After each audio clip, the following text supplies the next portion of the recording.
Okay, so it's Tuesday. Is it the 3rd? I think it's the 3rd, I'm not sure. Okay, so pretty good day actually by the looks of it. So very blue, not cold really. Just done 5 minutes on the rowing machine, so that's warmed me up a little bit more. And I'm going to do the trap bar again. So today, well, let me just recap a little bit so you can understand why. Yesterday I did high intensity intervals, so a bunch of 800 metre repeats, and it's just knocked the stuffing out of me. It's by far the hardest workout that I do, according to Garmin anyway. Yeah, and you know, I can guarantee that when I do that workout, my heart rate variability will become unbalanced, which is only a temporary effect. You know, it's only a one-day affair, so you know, just that night you get an unbalanced heart rate variability. Now, heart rate variability doesn't mean that your heart stops or anything like that. It's just the time between the beats, and apparently the more that time varies, the more recovered you are. So I'm not exactly sure how it works, but I know what it does. I know what it indicates. It indicates a lack of recovery. So you know, one day doesn't really make that much difference. You know, it's very, very hard workout. I know that, so I'm completely prepared for it. And what I tend to do is that I load the front end of the week with the high intensity stuff, and then the back end of the week it's more of long distance, low intensity stuff. And the idea is that over the course of the week you get ample recovery, so you get well, Garmin tells you you're good to go all the time. So just because one day I've got a low heart rate variability, it doesn't mean that I'm not good to go. It's just a temporary aberration, that's all it is. And in fact the watch tells me, you know, my training readiness is high. It's 75, I think, which is, it's not the highest, but it's not bad at all. Nothing wrong with 75 training readiness. You know, you've got to train. What am I going to say? Okay, having said all that, I did think that I would make some concession to it, and instead of going all out on the trap bar like I've been doing recently with heavy weights, I thought I'd try a slightly different approach, and we try the upright squatty version of the trap bar. Yeah, so what I've been doing previously is a sort of like, well, basically I've been doing a deadlift. Yeah, I've been doing a deadlift for the trap bar. It feels very good because, you know, the argument might be, why not just do it with a barbell? Well, it feels great on my elbows because of the grip. Yeah, you know, the parallel grip does not bother my elbow at all, whereas the mixed grip or anything that I do that's on the barbell, yeah, when the weight goes up there, you know, it's painful on my elbow. So this particular grip, the parallel grip, just feels fine. I don't really get any elbow issues in daily life. It's only when I approach the ultra heavy deadlifting that I think, you know, there's a pull there, and I don't like it. Anyway, whatever. I'm gonna have a go at this different version of the trap bar movement. So basically, you try and stay a bit more upright, well, a lot more upright in my case, and you know, turn it more into a squat. It's always gonna be a deadlift, I think. You know, it's never gonna be a squat, but it's more of a squat, and that's where the raised handles come in. So I'm going to be using the raised handles so I can get down to it. This is probably going to be a very messy learning curve. I can honestly say that up to this point in my life, I've never used a trap bar with raised handles. I've never had one before with raised handles. I've had a trap bar, I've had a couple in fact. None of them had raised handles. This is the first I've had with raised handles, and you know, obviously it's been curiosity. What does it feel like to use the raised handles? But also, you know, I do want to have a go at the you know, the upright squat version. What I think I'm going to do, probably, I don't know if I'm going to do it today. Maybe today I'll just do the squat version. That's it. I'm not sure yet. I'm going to see how it. You know, I'm grew up in the dark with this. Yeah. Maybe I'll do a few sets and flip it over and do the deadlift version. Yeah. See how that goes. Maybe, all maybes. But so far, so I did a brief warm up with 40 kilos in the bar. The bar's 27, so that's 67 kilos. And now there's 107 kilos on it. So that might be too much for this. I don't know until I try it. Yeah, but I am going to endeavour to stay more upright. Yeah, I won't be perfectly upright. You know, I don't know why. For me, you know, that upright position and squatting, you know, it just does not at all come naturally at all. All my strength seems to be in the posterior. So you know, the hinging. So for me, when I squat, I hinge a lot. But I still get down to you know, when I do the barbell squat anyway, I can get down to a very low depth, and there's no way that you can go to depth. There's no way that you know that your knee can be above your hip crease without it heavily involving quads. Yeah, so there's heavy quad involvement, but the way that I do it tends to also be you know, hip dominant. It's not all my squat, you know, I'm well aware of it, you know, I know what I'm doing, I know, so sometimes my squatting is, you know, when I do the sort of like the low bar squatting, it's very hip dominant, but you know, I always sort of like balance it out with periods of a kettlebell front squat. So the kettlebell front squat, because the weights are in front of you, you know, you've got to stay up, you know, you can't lean over, you'll drop the things or whatever, you know, the thing will pull you over, you've got to fight it. And also the safety squat bar to a certain extent as well. You know, that makes you, you know, fight back against the lean. Anyway, all said and done. So I've got on the agenda, I think 12 sets I've put down because some of these sets might be a mess. So I put 12 sets. I'm not quite sure yet if at some point in time I'll flip over from squat style trap bar to deadlift style trap bar. We'll see as I go along. You know, if it feels awkward and difficult, I'll take my time about this. I'll still keep it in the mix at some point, you know, somehow. But if it comes naturally, and I'll stick with it more. We'll see. I can't say any more than that. Okay, so let's. You know, this first set might be a bridge too far.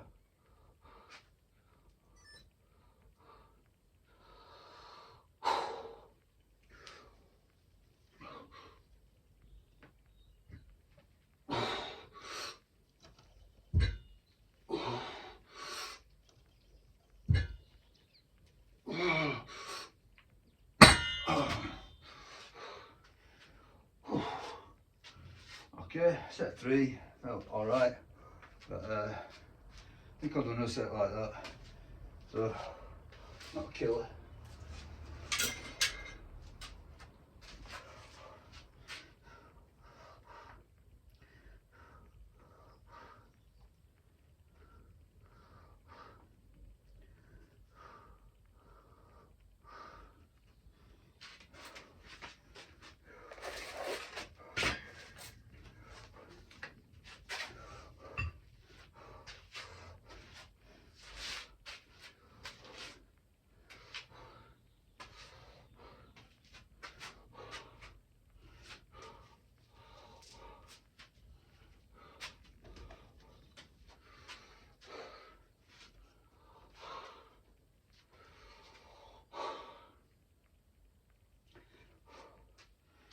So, oh yes, it's a long rest between sets. As I say, I know, you know, I'm not coming in blind. I know that I'm coming into this workout fatigued, you know, from yesterday. So, you know, make quite a few concessions. So, as I say, it's a very low volume workout. You know, it's going to be sort of like 30 hard reps, I suppose, something like that. So lots of rest time. So I'm not. This is not anything like the you know, the circuit training with the pull-ups and the dips and the curls and the extensions and the crunch. It's a completely different stimulus. I think that every stimulus has its advantages and disadvantages, and at the end of the day,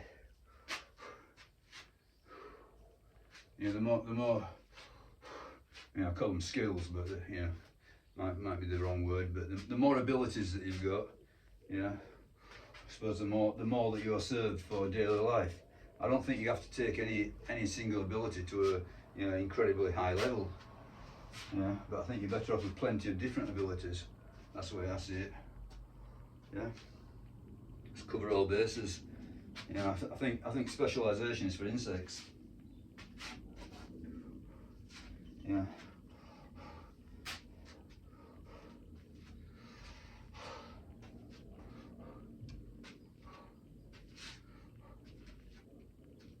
I'd rather be pretty good at a lot of things than really good at one thing at this stage of the game. Yeah, I think it's different when you're young and you know, sporting glory. You do it for the, you know, you do it for the sport of it. You do it for the moment of it. You're not thinking about your health or anything like that. It's irrelevant to you. You're young. You're gonna live forever, but time ticks by and you realise that that's not the case. And I think that the best thing is, you know, seal your leaks, cover all bases. So yeah, you know, top end strength. You know, it's got there's some call for it. You know, you can be furniture moving. You know, I played at that game a couple of times in my life. That can be heavy work.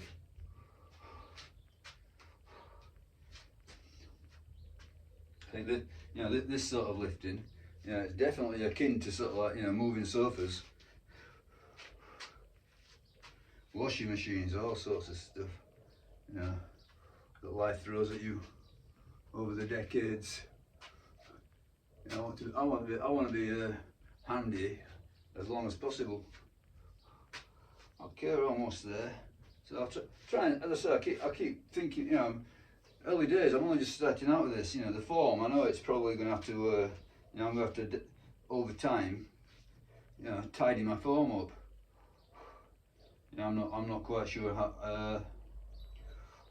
how this goes until I do it.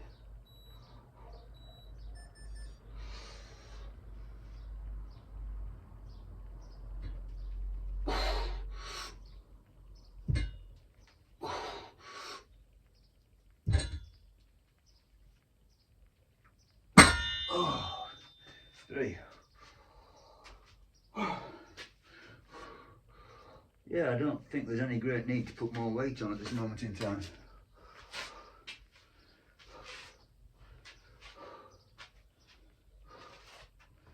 So I'll leave ego to one side and concentrate on getting some sort of a movement pattern. Generally speaking, I say generally speaking, yeah, definitively. You know, I much favour strict form over slop. I'm not saying sloppy form doesn't work either.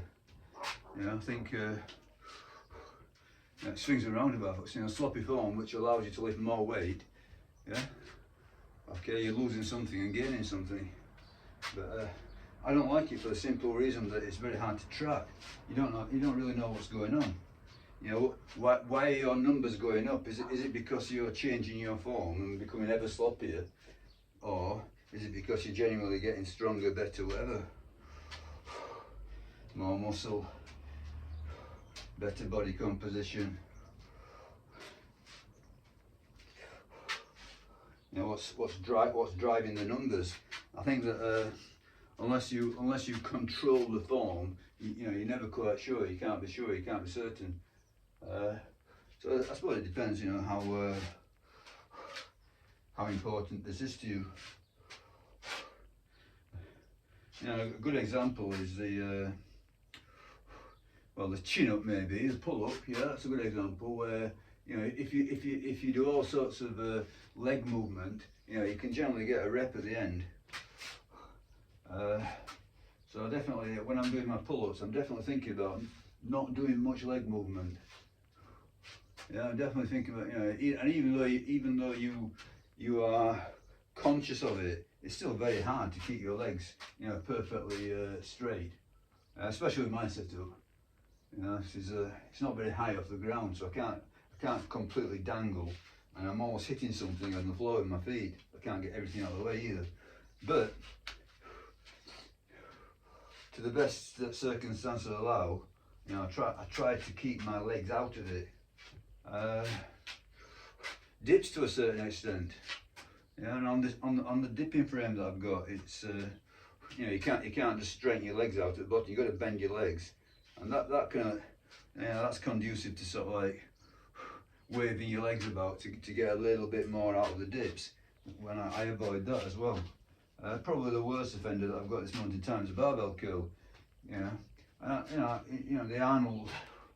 If you ever see Arnold curling, you know much of his curling was, you know, there's a lot of that going on. Yeah, and it wasn't strict form.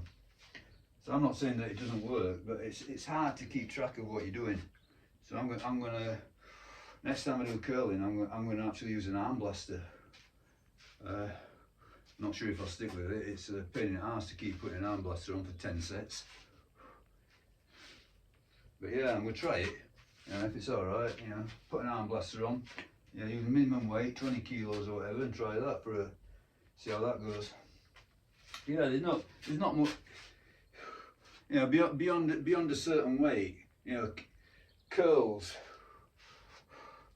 you know, become a, you know, sort of like an Olympic lift. Yeah. And I'm not really interested in how much weight I can put on the bar for curls. You're interested in the stimulus to the muscle.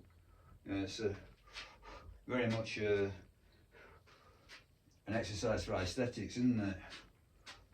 You know, obviously though it contributes to your pull-ups and various other mechanisms, and I'm hoping that it's helping my elbow.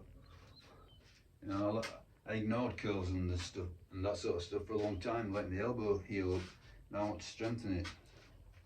Okay, so set 3 coming up. See if we can get somewhat better.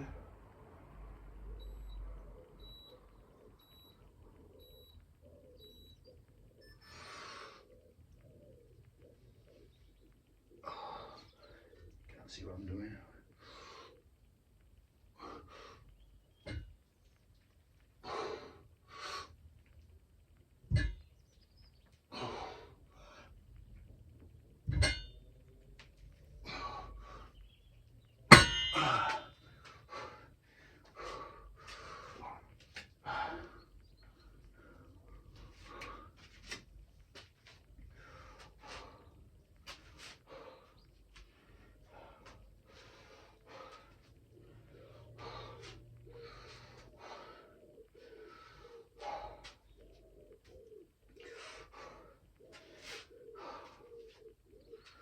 It feels to me that I'm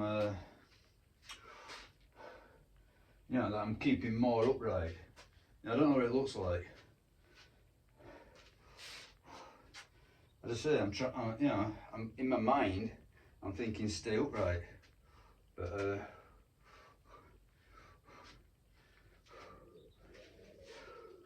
exactly what other people make of it, I don't know. But and I'm feeling I'm taking my time as well. You know, that's making it harder. So I'm just to stop myself from sort of like stiff legging it. You know, to make it purely a hinge movement. Yeah, I mean that's a hinge, isn't it? That's purely a hinge movement. Yeah, and I could do that. I may well do that for some sets eventually at some point in time. You know, do stiff legged deadlifts with it, which I think is a fine movement, but it's not for the same purpose. So this is to involve the quads more.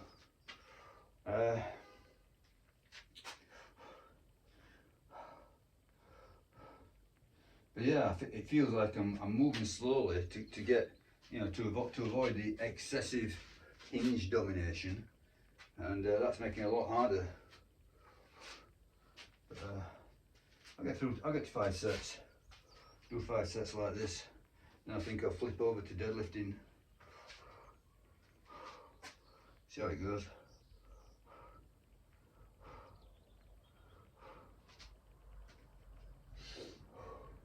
I mean, the deadlifting style just comes natural to me.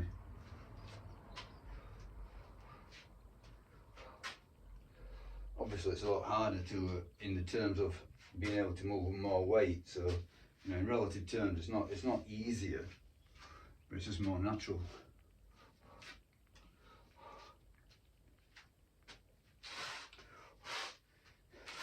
I'll put it this way: it would be easier if I kept the same weight. If I kept every parameter the same. But anyway, it's interesting stuff.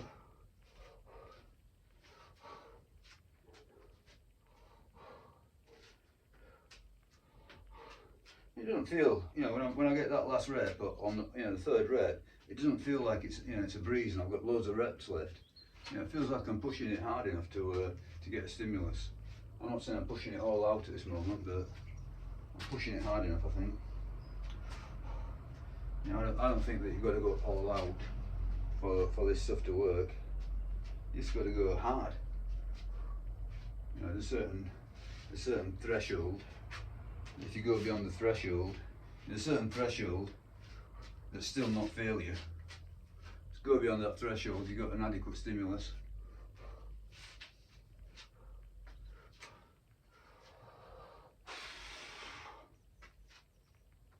But yeah, you know, I've got to admit, I've got to say, yeah, I don't like this. I don't like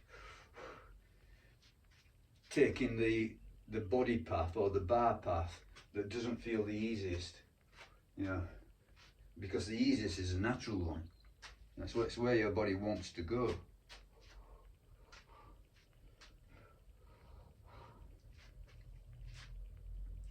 But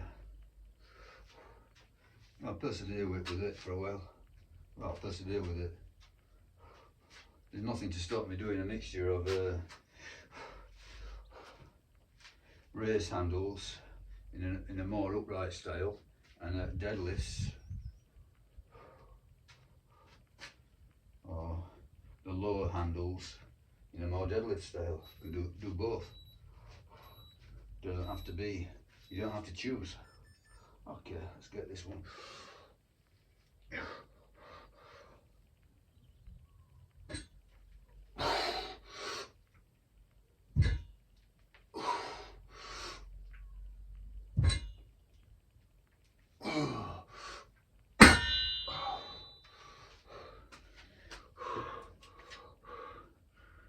Yeah, I've got a sneaking suspicion that anybody watching me will be thinking, well, he's still deadlifting it, he's not squatting it at all.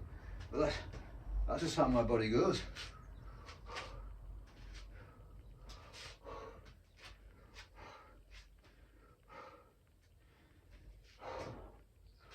That's what my body wants to do. But yeah, believe you me, I'm definitely trying to avoid the excessive hinge. It's just not it's just not particularly something that comes natural to me. You know, if I want to, I suppose, you know, if I want to do upright squatting, my best bet is kettlebells or goblet squats.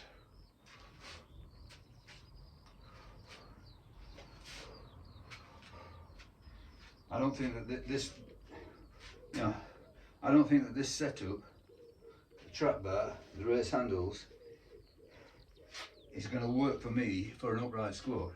I don't think it's ever going to work as an upright squat. You know, it is what it is. You know, the movement that I'm getting is the movement. The movement that I'm doing is the movement that, you know, my body permits, if you like.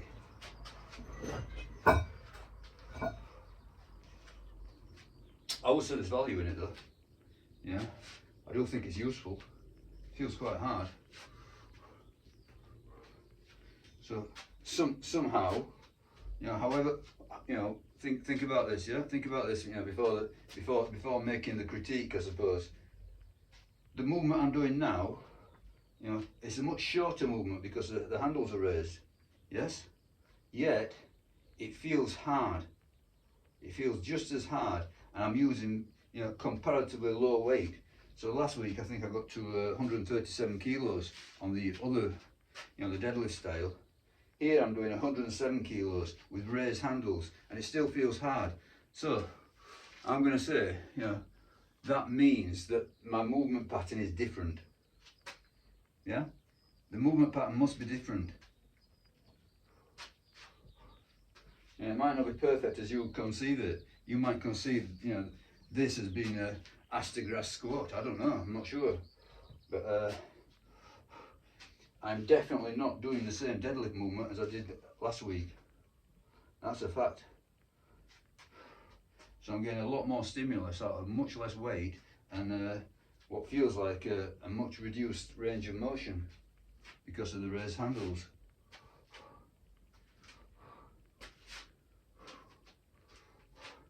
Okay, so I've done 4 sets, I'm going to do one more, 5 sets. 5 sets on this style. Then I'm going to flip over to deadlifts.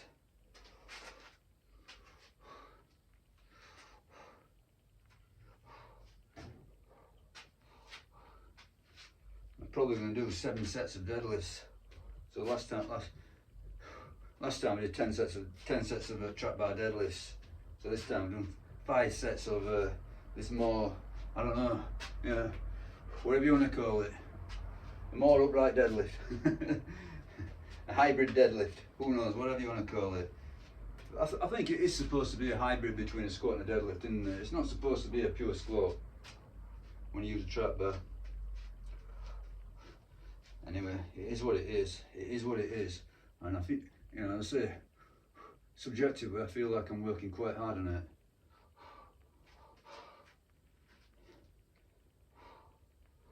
Okay, half a minute, last set. Then I'll flip it over.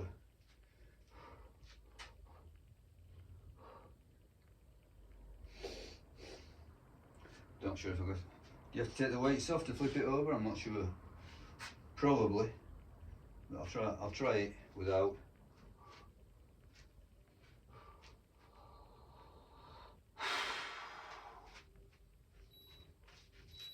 Okay, last set. 3 reps.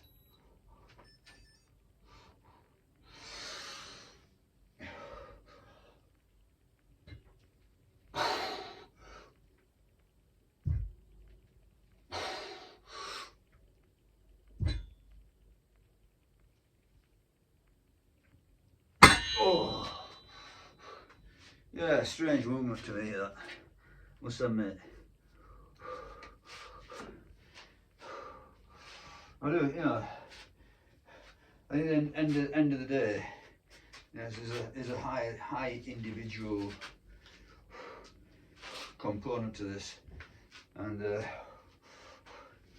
anybody criticising and saying, you know, it's do it this way, do it that way, do it this way, do it that way, you know, that might be how your body works. Anyway, I'll stick it out, you know. Thought it was quite a tough thing to do, so nothing, can't see there's any loss. See, I don't know if I can flip this thing over.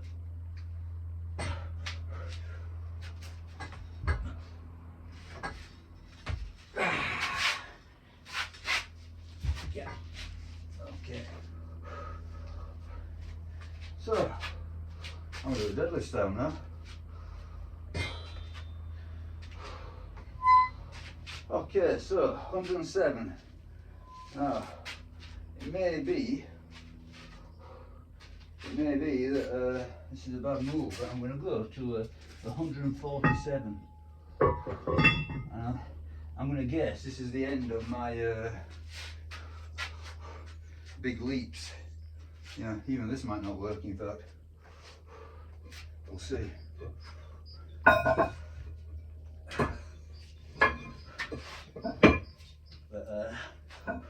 I'm going to do less sets today, so fewer sets today. So I'm doing 7 sets, so 147. We'll try it.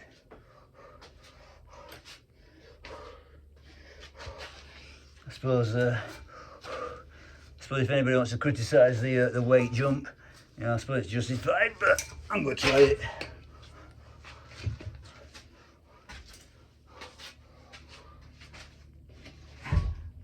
I do believe that it will be the last time that there's any big weight jump. See what happens. Get a bit more chalk, I think, if I have time yet.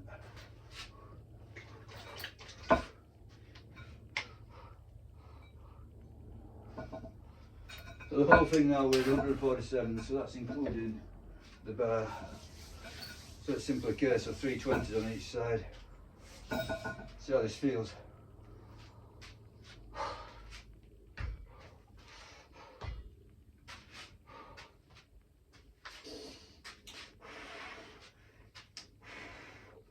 If I've taken a leap too far, probably drop down to a few singles for today and learn my lesson, but we'll see.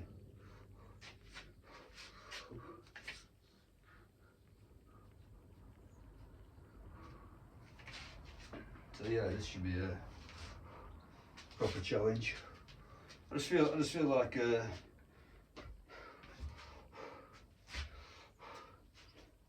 you know, the other stuff has primed me.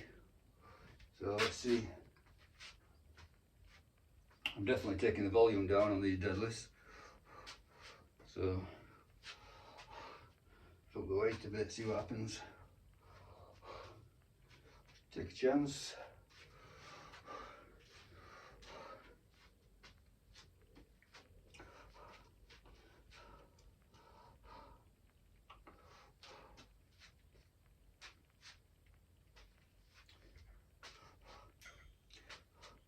I'm hoping that I can get up to 200 kilos on this, so that's, you know, that'll satisfy my sort of like, you know, desire to lift heavy. Just that's it. Just this one movement. I'm not going to do any heavy stuff or anything else. So that, you know, keep a heavy stimulus in the mix. But you know, I'm not relying purely on heavy stimulus. But you know, all the running sites tell you to lift heavy. You know. You know, for running anyway. To improve your running, you need to be lifting heavy. Come on, let's do it.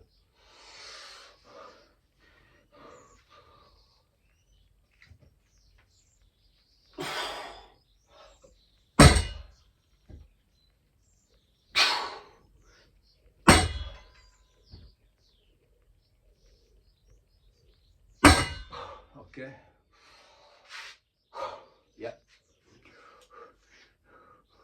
I mean, yeah. The style of it is night and day. Yeah, that was definitely, yeah, it was like 90% hip hinge.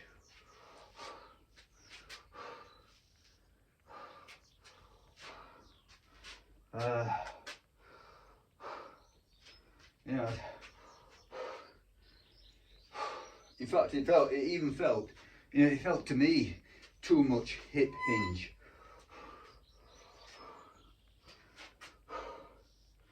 Very, very different style. I could feel it, you know, it felt very, very different.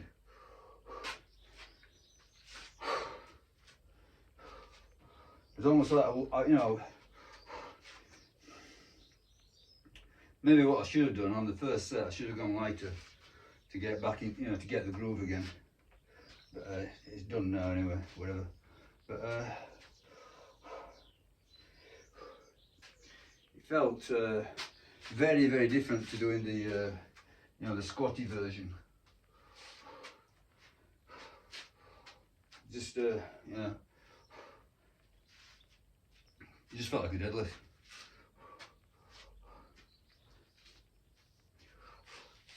You know, what value there is in doing these, you know, deadlifts with a trap bar.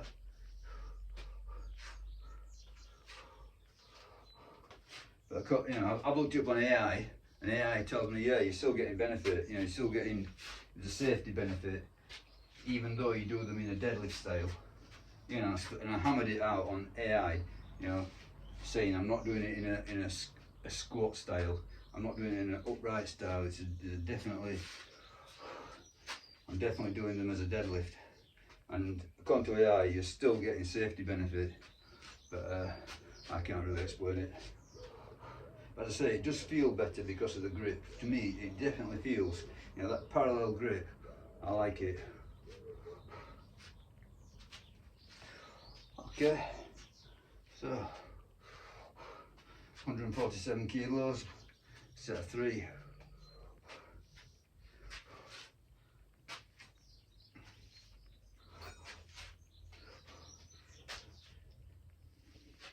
I don't know if there's any real value in setting goals.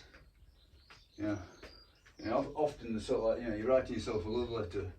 Yeah, it's just, oh, yeah, I wish, you know, letter to Father Christmas, probably just as effective as setting a goal. You know, what does it matter that you set a goal? I mean, obviously, you know, there are goals and there are goals. So if, you know, if you say, I want to squat 2.5 kilos more than I did last time in competition, okay, that's fair enough. Yeah, you're going to attempt it. Yeah, but if you say, you know, I'm going to put 100 kilos on my deadlift, you know, that's just wishful thinking. That's just a wish. It's not a goal. It's a wish. Yeah, you might do it. I'm not saying you can't do it. Depends where you're at. You know, same, you know, I'm looking at now 147 for 3. Yeah, I've got a goal of 200. I've got to have 50 kilos. Well, I suppose the 200 is for a single, so that makes it slightly easier. But yeah, it's rainbows and unicorns. It's just a wish. There's no you know, there's no real planning that you can do on a short-term basis that's going to put, you know, massive amounts of weight on your lifts. It's a long-term progress. I think more in terms of, you know, make one session better than the last session. That to me is the way that I operate, really. Yeah. And obviously I've got my eye on recovery over, you know, so, you know, if I do a week of training and it's putting me into the ground, you know, I know that week of training is too much, so I've got to reduce that week of training. So it's not just all about one session. Okay, another set of 3, see how this one goes.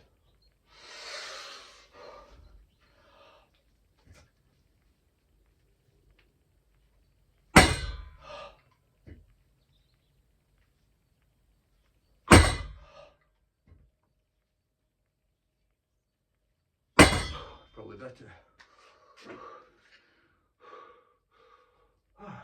Nice. Did feel better actually. So sticking another 40 kilos on for set 1 was a bit abrupt. Yeah, not that bad, you know. I've done quite a bit of warm up, I suppose. It wasn't like walking in cold and lifting 147 kilos. But it was still hard. But that felt a bit better actually. I was more ready for that one.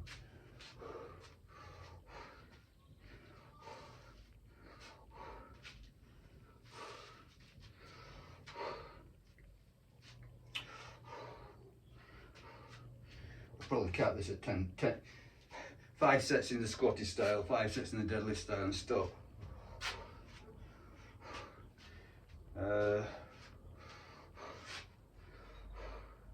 Probably a good idea.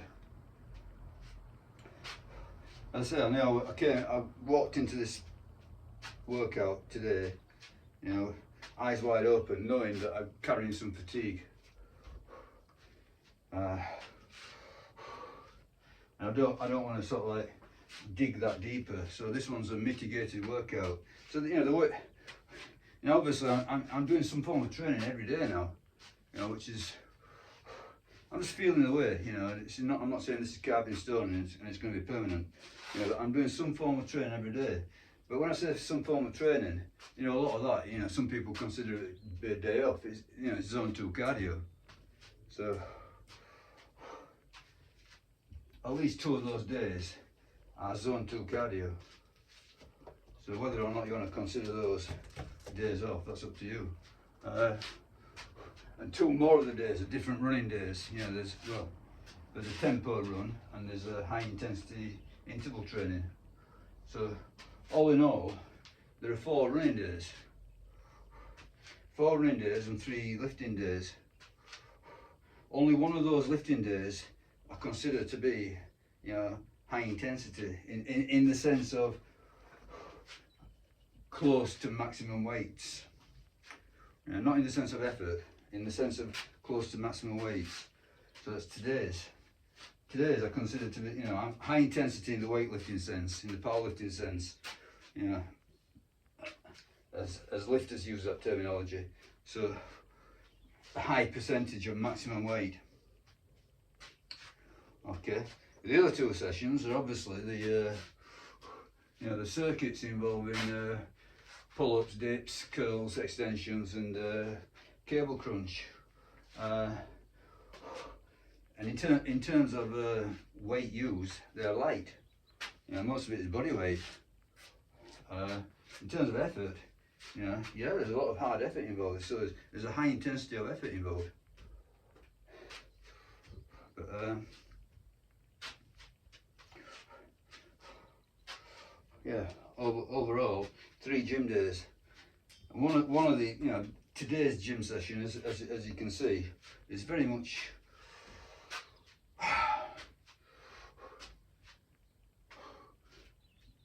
low volume. You know, very rest oriented. You know, I'm letting myself recover fully between sets. So I'm doing it on a 5-minute timer. So yeah, I'm in here for an hour or so. You know, I've got the 5-minute warm up on the rowing machine. I'm in here for an hour, but you know, within that hour, you know, the density of the actual training is very low. There's hardly anything happening if you think about it. So in that same hour when I'm doing the circuits, you know, I'm knocking out 56 sets. So the circuits involve 56 sets, which is, you know, massively high. But you got to think, you know, a good percentage of those sets are definitely submaximal. You know, they're very submaximal. You know, they're very easy to knock out the first few rounds. You know, no doubt that I'm going to get them. Okay, so have a set of 3 then.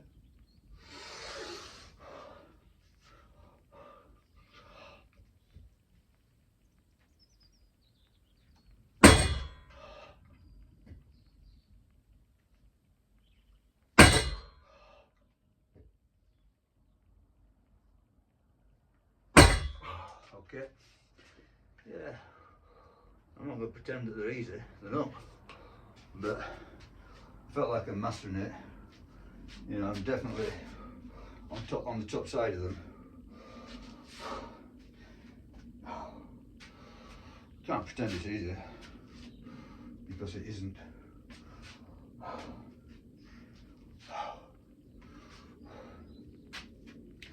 So 147 today. So likely next week I'll get to 150. So next week, you know, the big jumps are over. So I've caught up the slack, if you like.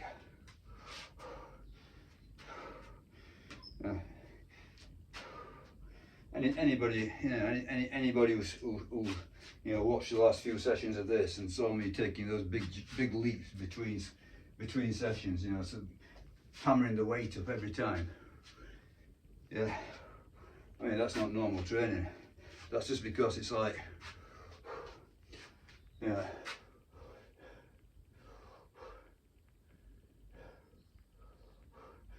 playing catch up with where I was before, which is easy to do, or easy-ish. But it's doable anyway. It might not be easy, but it's doable. So yeah, I could take big weight jumps. I didn't have to spend 10 weeks to get to where I am now. You know, I've done it in about 3 sessions or whatever. But that's it, you know.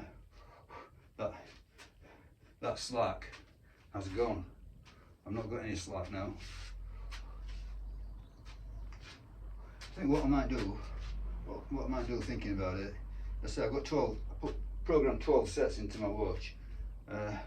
So I think I'll do five sets of the squatty style, 5 sets of the deadlift style.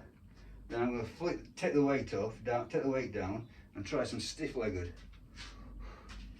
Stiff-legged is one of my, you know, it's really, I really like stiff-legged deadlifting.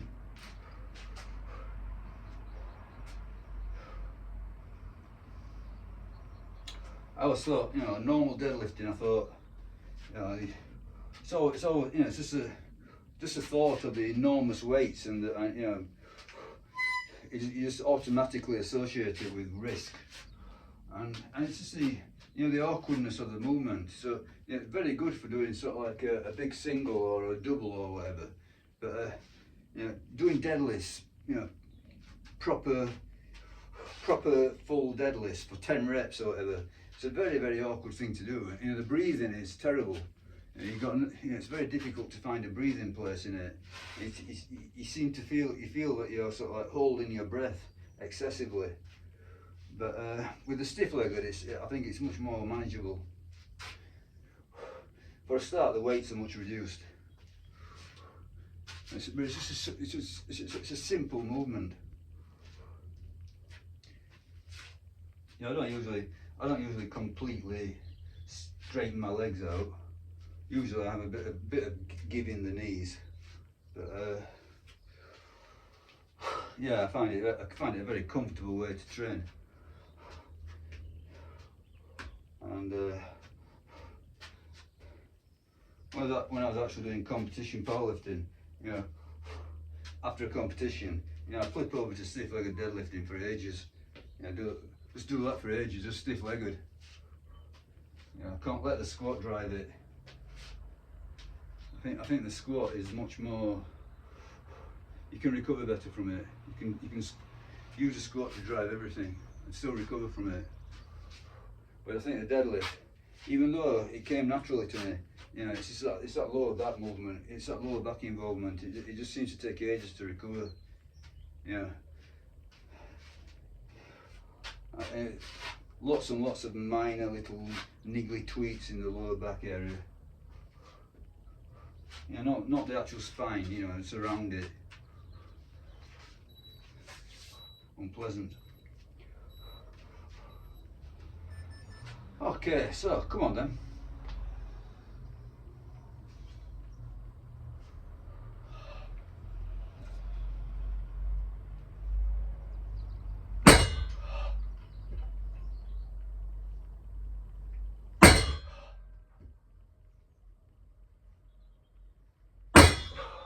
Okay, one more to go.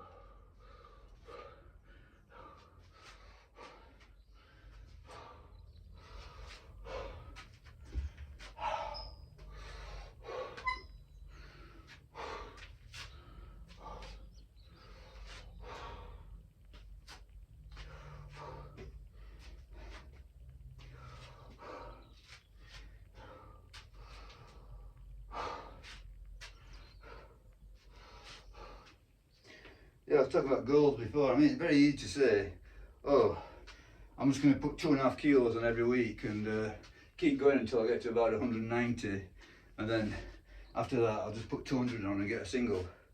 But it just doesn't work like that. Yeah, it's not nearly so predictable. You know, as these stresses increase, you've got to compensate for them.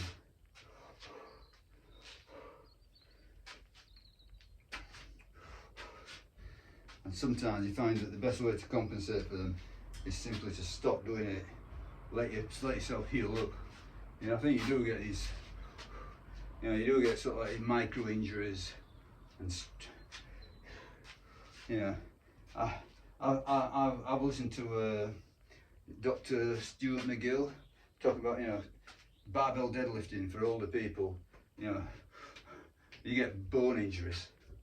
You know, not good. Not good at all, according to him. He shouldn't do it. He cautions against the barbell deadlifts for older people. You simply can't recover from it. You know, you get these bone injuries. You know, you've got no idea you've got them, and they don't recover. You know, so you might do it once a week, and you know the bone injury might require months to recover. So you're just accumulating these injuries. So you can't simply say, for example, oh, I'll just drop back 10 kilos and build back up again. No, it's not that simple.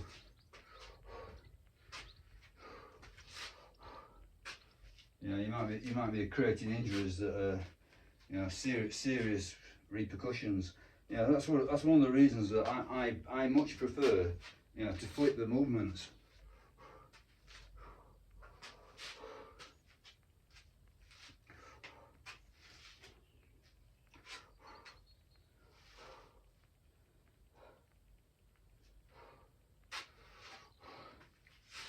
So there was a period of deadlifting in this trap bar. I get to a point where I'm thinking, you know, okay, it's become stagnant or it's become an impasse or whatever. For whatever reason, I've come to that decision that, you know, I've squeezed all that I can out of it for the time being, and to squeeze more out of it it costs too much. Yeah. Better idea is simply to move over to, you know, build the squat back up again. Yeah. So you get some sort of relief, because the first few weeks of squatting, or the first few sessions of squatting, are relatively easy. So you get that relief. So you're not drilling through titanium like you are trying to lift heavy deadlifts at the top of a cycle. But how far I can take this, I don't know. As I say, I like to think that I can hit 200 kilos on a trap bar. That'd be pretty good actually. Won't be bad at this point in time. You know, 60 plus. But there's not many can do it. And not many that want to do it. You know. That's another story though, isn't it? Okay, I've got one more set to do when I'm finished on this. So it's five sets squatty version, 5 sets deadlift version. Then I think I'm going to have a go at 2 sets of stiffy leggy version. See how that goes.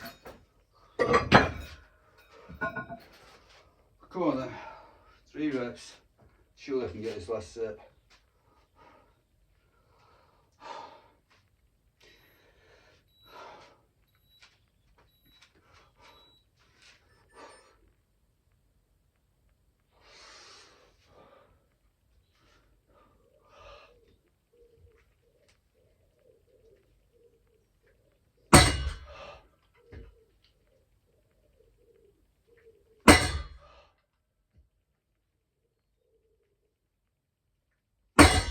Yeah.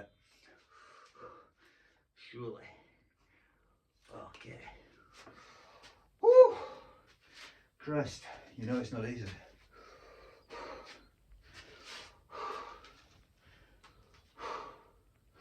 Okay.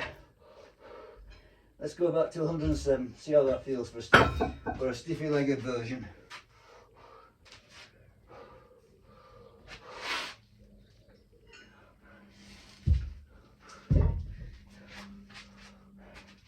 Only but try these things. So today's been quite a bit of novelty involved.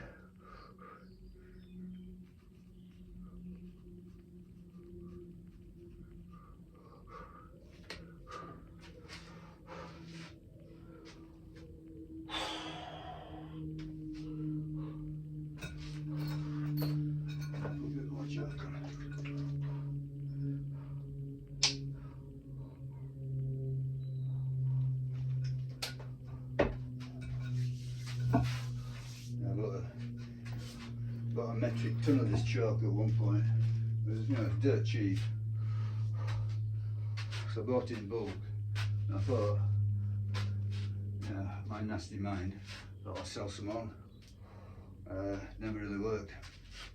So I ended up with loads and loads of chalk. In fact, I've given some away. So didn't make anything on it.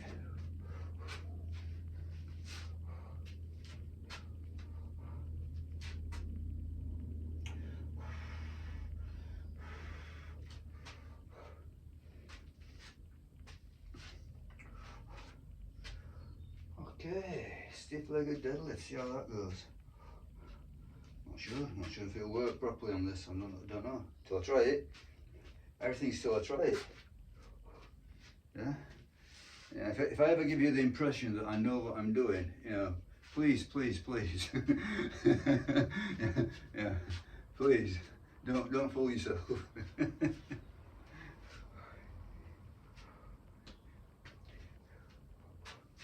I do think that as you become an experienced lifter, you know more or less what you can handle. But and I'm also going to say that the watch, the Garmin watch, does an excellent job of regulating everything. And I say it's got there's just one feature. It's got a feature called training readiness. So before you train, that morning or that day or that 10 minutes before you train, just have a quick peek at your training readiness. And I generally, it's expressed out of 100, and beyond 70, it's considered to be a high. I don't know. I don't know if it's beyond 80 or 70. I can't remember off the top of my head, but I always look at it anyway. I think it's beyond 70, it's considered to be a high training readiness. So I always look at it, and if I've got a 70 plus training readiness, I think, okay, I'm good to go, don't worry about it, just do my routine as set. If the training readiness slips below 70, then yeah, you can still train, but cut something out, cut it back, reduce it, pay attention to the watch. If you don't, you get away with it for so long, but then these fatigue indicators start to compound, and you simply, subjectively you're training very, very hard, but you're still not getting the results. I've noticed that, for example, heart rate. If you're going fatigued, it's very hard to get a high heart rate. So you feel like you're running all out, you're killing yourself running, and yet your heart rate remains quite low. Not low, but quite low. Relatively low, let's say. Same as this training business, as anybody who's got experience will know. The right amount of rest makes all the difference in the world. It's easy to train after you've rested. Okay, so let's have a go at this then. I've no idea what's going to happen. I'm going to play it completely left field.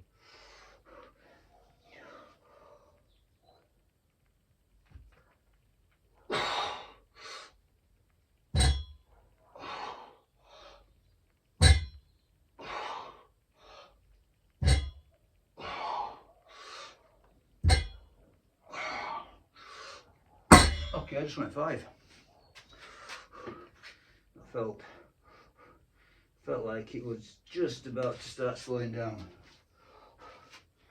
So yeah, the thing about the stiff-legged deadlift, it's always weaker than your full deadlift.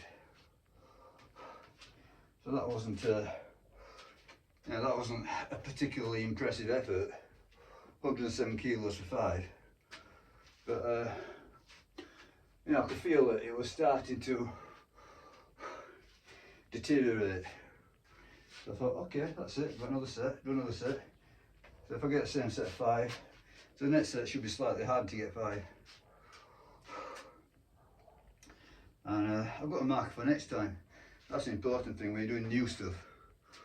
And the same applies to the squatty trap bar that I did at the beginning. I've got a marker to beat now. So 107, should be able to get 110 probably next time. 5 sets of 3.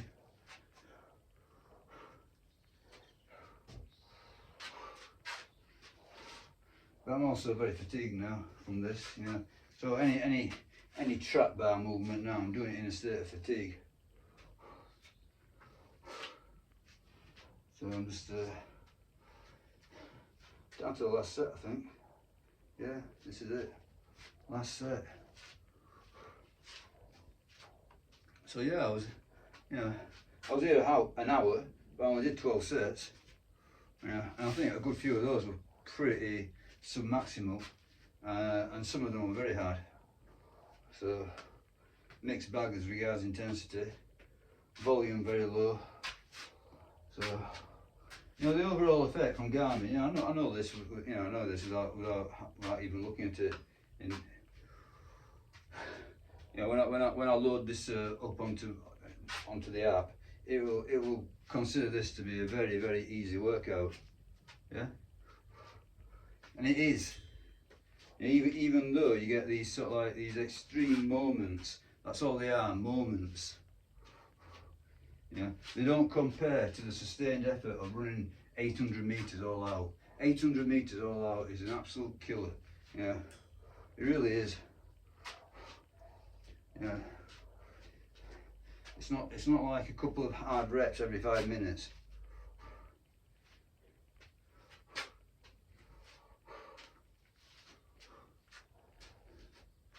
But what Garmin does, all these workouts, it turns them into something called training load. So training load is simply a number.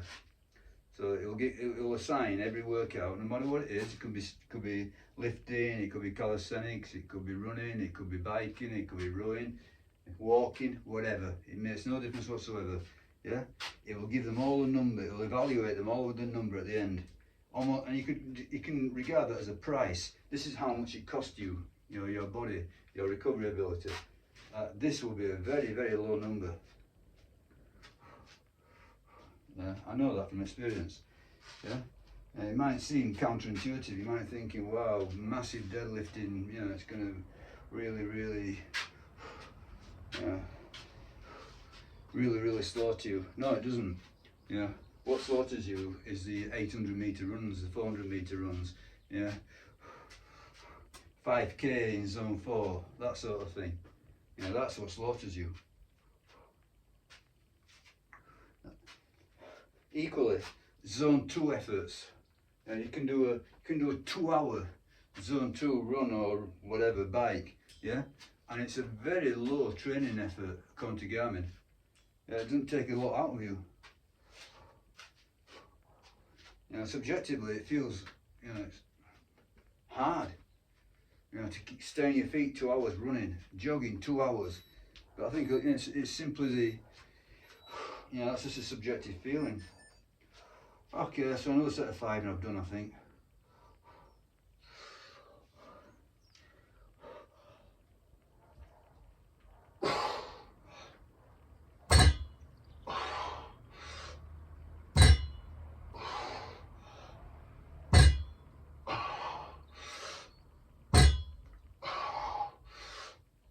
Yeah, I almost went for 6, but it didn't feel easy enough.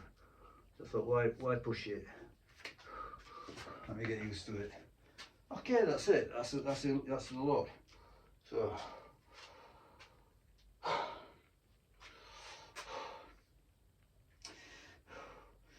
squat style trap bar, deadlift style trap bar, stiff legged trap bar, 12 sets. Okay, highlight of it obviously putting 147 kilos on the bar. That's quite a step forward. But now I'm in the trenches with it. Gonna have to, you know, the advance will be slow. It's gonna, you know, down to attrition again. So the initial surge forward that's come to an end. I'm gonna take my time about it now. See how far I can get with it. So just once a week. I think, previously last week I did this on a Monday. So I would do the upper body circuits on a Sunday, and then I did this on a Monday. But I had a bit of a chat with AI, and it told me definitively that the best order would be to do the running on Monday and this on Tuesday. Yeah. So that's what I did. So Sunday upper body, Monday running intervals, Tuesday this trap bar thing, and that's the end of the intensity part of my you know, tomorrow I'll do upper body circuits again. So I suppose you could consider that to be high intensity, but it's not heavy. Yeah. So yeah. So take Sunday, Monday, Tuesday, Wednesday. So like consolidate the higher intensity stress there, and then Thursday, Friday, Saturday, I flip over to it's all some lower. It's not all out. Yeah.